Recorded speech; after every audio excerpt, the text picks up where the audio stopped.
Let me tell you what actually happened.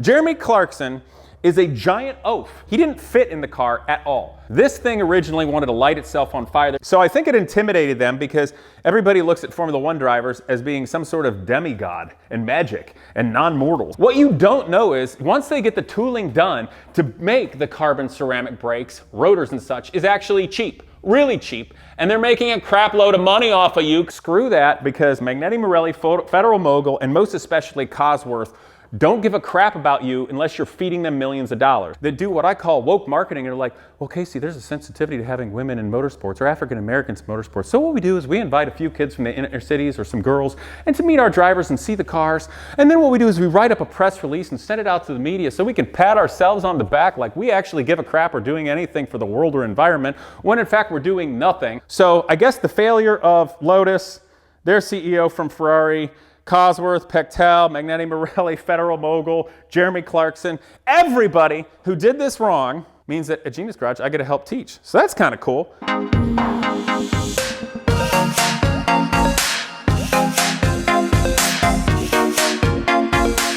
Today, let's go over in detail the Lotus T125 Exosphere and the actual one that was on Top Gear, driven by Jean Alesi, the Stig, and Jeremy Clarkson. I wanted to go over a bit of a tech review, tell you guys what we are working to improve and fix at Genius Garage. Was this a cantankerous car that was too extreme for people? Or was that just ridiculous TV? I think it was 2011 when the concept came out. Now, the gentleman who I believe was the CEO of Lotus at the time had come from Ferrari and Ferrari marketing. The concept was simple. Let's take Lotus's motorsport heritage and let's build effectively a Formula One car that high-end people can buy for private track days. And Lotus wanted to build a number of these that they could have their own series. Now that's a brilliant, brilliant idea, especially in concept, because truth be told, with Formula One, it's awesome, it's fast. But if Formula One would just slow their roll and chill out, they could make a car that is a fraction of the money, a 50th, 100th of the cost of what they normally spend, that goes basically just as fast and is easier to maintain. But Formula One today is basically just a circus for billionaires spending too much money when we could have already easily gone to the Mars, probably cured cancer if we spent less money on Formula One. And we could have just made Formula One cool like it was in the 80s and 90s with V12s and V10s and stuff like that. But I digress. Anyway, so this particular one was a great concept. And as the story goes, and I still haven't seen pictures of it, but it happened. They got their highest end people, allegedly, in England with Lotus and tell them they're going to get debut to this. So they hop on private jets, zoom down to the Louvre in Paris, where the cars are already there waiting for them in a high-end party zone. And this Exosphere is what was unveiled as the absolute flagship, best of the best, top ridiculous thing. I don't really understand why they didn't sell any. I think it's a couple of reasons. One, I think the people that were there were intimidated by it because Lotus didn't do that sort of thing. It was perfect, but I think it intimidated them because it was such an extreme car. This car can basically beat every track day car Ferrari has ever made, including, I believe, the Enzo and the FXX and all that jazz. All the super high dollar stuff that Aston Martin never has, this will smoke it. And it's less money. It was a lot of money back then. With spares and stuff, $1 million. So I think it intimidated them because everybody looks at Formula One drivers as being some sort of demigod and magic and non-mortals. Now I say that because I have driven this car and it intimidated me. Even just taking it out intimidated me. And you know what I found out instantly? If you're just reasonably athletic and intelligent and can drive a race car, this thing is so happy just to drive around at 8/10. You drive at 7/10 and it's happy. There's no psychotic aero envelope. It doesn't twitch and want to kill you at any given moment. And it throttles with a nice wide range of throttle. And it's an absolute pussycat. Now, when I say pussycat, you can consider it a cheetah or a Bengal tiger. It's got teeth. It'll kill you. It's really fast. It'll smoke everything out there. But it's actually really nice and rewarding to drive. And that's what's sad about it. No one got to figure that out. And part of that was because of Top Gear. Jeremy Clarkson goes, no, no, no, this is terrible, I don't want this. Basically verbatim. And also, oh, the heat's out of the tires and wheels. Okay, let me tell you what actually happened. Jeremy Clarkson is a giant oaf. And I like him, but he's a giant oaf. He didn't fit in the car at all. Couldn't steer without hitting his legs. He doesn't fit in a Ford GT, let alone this. I'm 6'1", and I fit fine, but I'm one fitter than Jeremy and not as tall as him. So sadly, he beat up on the car, and I genuinely don't understand why. I almost think maybe Jeremy had some sort of beef going on with producers or Lotus, and it was a paid-for spot, and he was just kind of ticked off and was a little unfair. I don't know why. Maybe it was his time of the month, but it's a great car, and I think that also killed it, which doesn't make sense to me. Top Gear was not fair to this car whatsoever. But if you guys want to think this is some magic spaceship and I'm some sort of magic person and Genius Garage are magic people for doing it, that's cool. Hopefully it'll get everybody jobs and help raise the program. But in reality, it is in fact a very, very high level world caliber piece of motorsports engineering and difficult to do. But people with brains can do it. Now here's the other problem. There were only, I believe, 4 of these that made it to private hands. One never had an engine. The other one I think is still with Team Lotus of some variation, and there were 4 that went out there, and this is one of those. This is the one that was on Top Gear. The engine is Cosworth GPV8 number 001. This is literally the first engine of what they were doing with that Cosworth, and this is chassis number 2. The interesting thing about it is, let's talk about this car. So those were the ones that were originally sold, and then what best I can figure, all of the parts that were left over from Lotus and the whole program was sold to Rodin cars, which are in New Zealand. So there are 4 of these that made it to private hands with Lotus, 2 others, one with no engine, before the project and the whole thing was disbanded. It didn't sell well. Maybe it was too extreme. Maybe Lotus wasn't sexy enough to sell this high-end kind of thing. And let's face it, Lotus hasn't really made any really supremely sexy cars that gets people with big testosterone and big checkbooks wanting to buy it. Like the Exige is the coolest thing you got. The Evora that looks dorky. It looks like something, you know, somebody would buy their wealthy 16-year-old daughter. Where's Lotus making us V12 and V10 cars that are lightweight and cool? They're not making real supercars. So when they go to try to build something like this, I don't think it hit the same way for people to want to spend the money. When the program effectively failed, they only sold a few, all of the parts, extra chassis presumably, plans, everything was sold off to Rodin cars, which are now in New Zealand. Now that's kind of an interesting thing, and I'm going to be nice to them because I don't know them so well. I've reached out, they kind of reach back and then they just vanish. And last time I reached out, I said, hey, I've got a great exposure and we're going to be developing this car over the next years. Maybe we could collaborate in some way. I think that would help you guys if you want to sell new cars, that people see this in development and what you've done. And the woman was real nice and said, hey, that'd be really great. We especially need to hit United States market. By the way, we were thinking of doing this. Do you have any suggestions? And I told them maybe don't do that because it's not the right market and do all this. And then she asked me a bunch of other questions. I said, hey, I'd be happy to do that. It's going to take a lot of time, but let's talk about if we're going to collaborate in some way professionally. And then they just ghosted me. So I don't really know what's going on with that company, but I do know they have everything that's left and have built a car, some cars, and they have developed numbers of things from hardware to the steering wheel to the exhaust, made a couple extra horsepower, and developed a few things that made it better because truthfully, the original car needed to be developed. One of the things where it needed to be developed the most was heat shielding. This thing originally wanted to light itself on fire. There's a massive amount of infrared heat coming off these headers, and a lot of all this heat reflective material has been made just so it doesn't burn and smoke things to death. Now, you'll also notice these spark plug wires were not original to it. There were very nice Cosworth covers, but what we were fighting on this car with Genius Garage, these are the original coil packs that were designed and done originally by, I think, Federal Mogul and Magneti Marelli. Now the problem is they fail like crazy because they're teeny tiny, jammed in this thing, vibration and heat kill it, you get carbon tracking, and then the ignition goes out. So screw that because Magneti Marelli, Federal Mogul, and most especially Cosworth don't give a crap about you unless you're feeding them millions of dollars, or at least that's been my experience. I'm very disappointed. We are engineering our own ignition systems because unfortunately it seems that we're on our own with regard to Genius Garage on that. So that's a downside if you want to own these, but it's a really good car. So we are in fact developing as well. But anyway, that was the biggest thing, and this is a piece of wiring harness we are modifying so that we can plug in different ignition systems and experiment and find a better replacement for the system of what they did back then. What is this car exactly? Is it a Formula One car? Is it not? Well, technically, no, it's not a Formula One car. But yeah, it kind of is, but no, it's not. So the chassis, obviously, the design, the aerodynamics, the size, the proportions, everything like that, yeah, Formula One of the era. But it actually makes more downforce than a Formula One car. And look at these tunnels. This is bigger than my first apartment. This is definitely bigger than my dorm room. Can make some massive downforce. And you'll hear that said by Jean Alesi back in the Top Gear thing. It actually makes more downforce. So it didn't have to meet Formula One rules. So in that regard, it's better. And that's actually really nice because For private individuals and sportsmen, amateur, ex-pro, whatever, having that much downforce is a big safety measure because it grips like nothing else. And that's why it's so nice to drive. You don't have weird envelopes. Now this particular one runs on gasoline, only 102 octane. Was tuned to do that. But this Cosworth engine truly is remarkable. Now, Lotus was an IndyCar back around 2010. And this engine is derived largely from the IndyCar program for a number of reasons. One, Cosworth makes Formula One level stuff. So don't go thinking like IndyCar is like a redneck Formula One. It's not. It's still Cosworth. It's still amazing. But IndyCar engines last a long time. They have more displacement. They make more horsepower. It's kind of like you want a high-strung Ferrari engine. You got to change timing belts on it that breaks and wears itself out because you got to rev it to the moon to make power. You want a big Dodge Viper engine that can lumber around and kick butt for 100,000 miles. I like the second one better. But I'm American. This engine is 3.6 liters.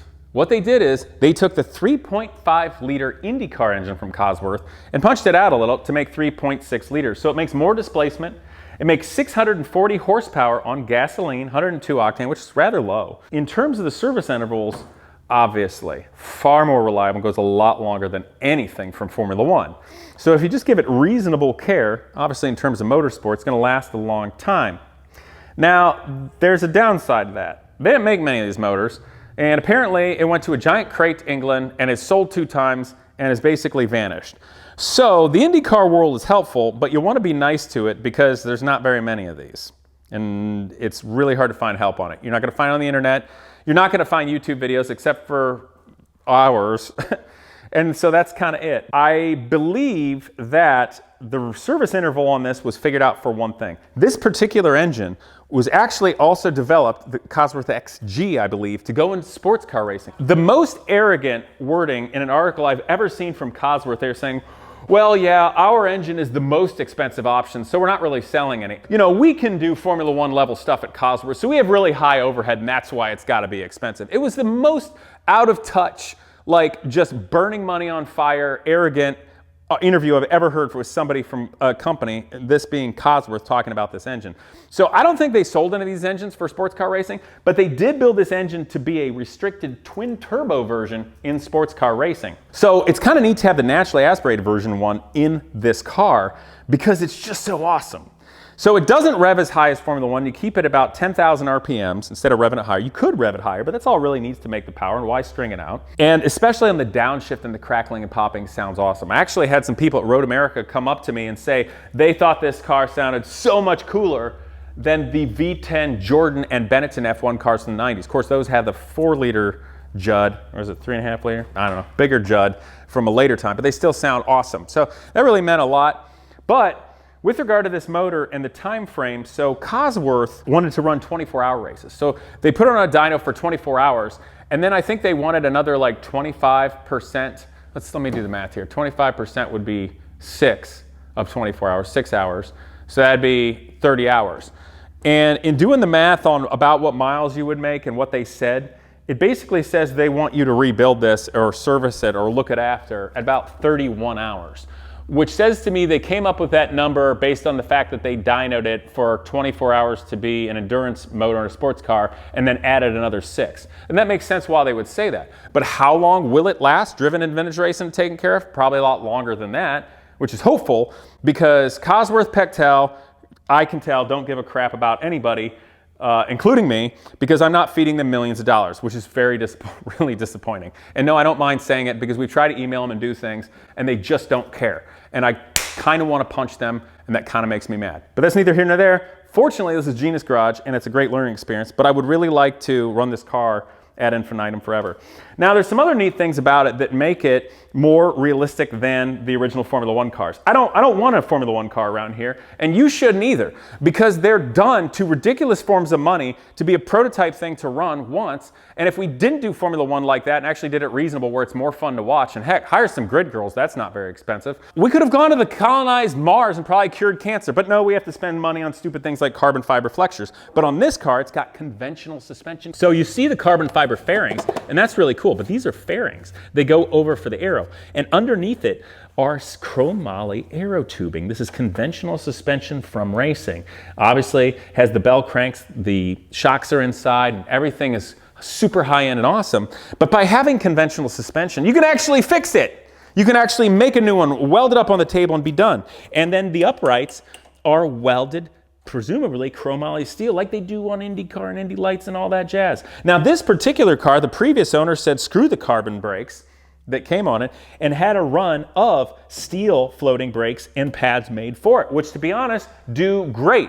IndyCar back in the day only ran the carbon brakes on super speedways to have less weight. They would run steel brakes on the street. Even this prototype, steel brakes. And basically everything on the street cars should be steel brakes. And the people that are spending too much money with Porsche, Ferrari, Lamborghini for carbon ceramic brakes and absurd amounts of money, what you don't know is once they get the tooling done to make the carbon ceramic brakes, rotors and such, is actually cheap. Really cheap, and they're making a crap load of money off of you because you think it's special and makes it better, and it doesn't. On the street and oftentimes on road course, steel brakes are better, and fortunately this car now has steel brakes, which I think is very smart. Because let's face it, this is going to be vintage race in a track day car. You're not a Formula One modern driver driving this, and if you were, you wouldn't care. It just is what it is. So why do you need to make things more difficult for no good reason? And that's something I really like about this car and the concept. Now, I'm going to stop right there because I know all the magical mysteries of this car and I want to say it, but I want to give Rodin the opportunity to actually reach back out to us so I know if you guys are cool and we can do something cool together, or I'm just going to unlock all the mysteries of this car and theirs. And Cosworth, I would really like you to reach out, Cosworth and Pectel, because I have been, and my students when we've reached out, insanely disappointed by the way that you talk to people and your customers. And I think that sucks. And I kind of want to punch somebody there because it's just not cool. And I'm going to talk about stuff like that and all the experiences of it.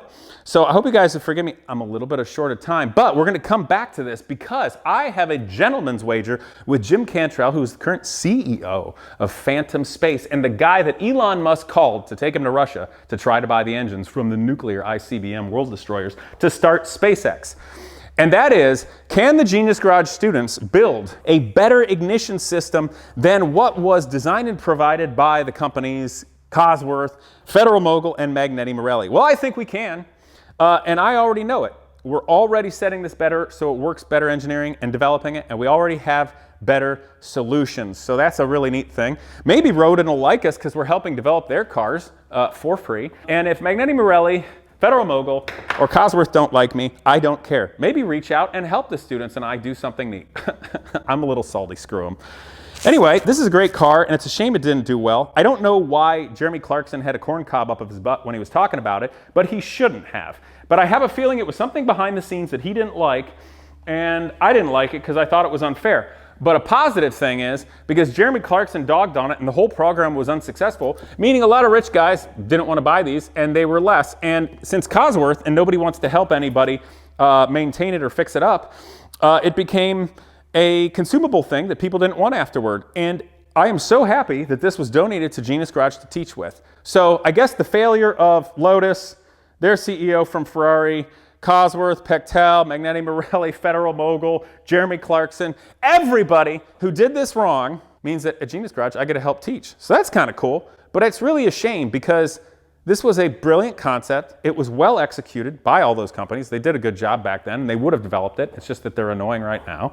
And it would have been super successful, and it would have mattered. And I think this would have been great for Lotus's history and pedigree, and I like that. But, you know, if they all want to be stupid and waste their money and be jerks, that's cool too. Then we have a cool toy to play with. So I guess it's win-win. And this is blatant honesty. And I think the people that help me with media and do other things would say, Casey, don't say it like that. Well, I'd like to, but I'm being honest, and this is what I tell my students and everybody around because it's the truth. And now I'm telling you too. I guess I'm going to come back. We're going to make this run and come back later. And if you don't think I'm professional enough, I don't care because you're not paying me or supporting or helping Genius Garage or anything else. We're doing this on our own in a leaky 1940s American Quonset hut in a cornfield. Because still, ingenuity, working with your hands, intelligence, and work ethic do matter. And sometimes we actually want to help the future and Genius Garage students. And you can see a decade of all these pictures of actually helping people over the course of the year and getting them great jobs in industry. So all the car companies out there, Formula One teams, IndyCar teams that do what I call woke marketing and are like, well, Casey, there's a sensitivity to having women in motorsports or African Americans in motorsports. So what we do is we invite a few kids from the inner cities or some girls and to meet our drivers and see the cars. And then what we do is we write up a press release and send it out to the media so we can pat ourselves on the back like we actually give a crap or doing anything anything for the world or environment, when in fact we're doing nothing and playing around with billionaire money to go have fun. Yeah, well, here at Genius Garage, we're actually doing something. Ha ha! Salty! I'm out! How the heck do you start a space company? Go to Russia and try to negotiate to buy the engines from their nukes when the Soviet Union collapses. You could read the book Breaking All the Rules by Jim Cantrell, where he talks about doing just that with Elon Musk. Yes, I lost a bet to him, but that's beside the point. I still like his book, and he's a cool guy that likes Genius Garage. So go down the description below, buy this book, and find out what it's like to discover a Russian Banya spot for the first time as a young American. See you guys.